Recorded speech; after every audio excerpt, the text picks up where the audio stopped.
And next, Ashikur Rahman. G sir. এই আপনি আশিকুর রহমান? জি sir, আমি তো আশিকুর রহমান। কি আপনি কি ভাইবা দিতে আসছেন এখানে?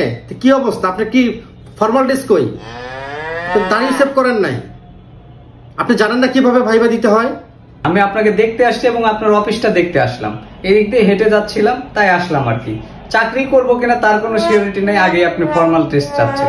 ফর্মাল ড্রেস দিয়ে কি করবেন স্যার? আমার কাজ দেখবেন না আপনি? আপনি দেখতে আসছেন মানে?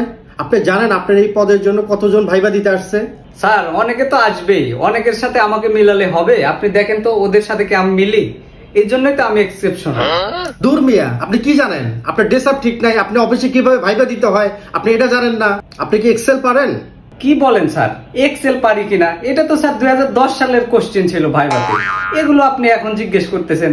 আসলে স্যার এই অফিস আমার যোগ্যই না। আপনি জিজ্ঞেস করবেন আমি এআই বুঝি কিনা, এআই এর ব্যাকএন্ডে কাজ পারি কিনা। এছাড়া আপনি জিজ্ঞেস করতেছেন এক্সেল বুঝি কিনা। ধরুন মিয়া, আপনাদের অফিসে আমি চাকরি করবো না।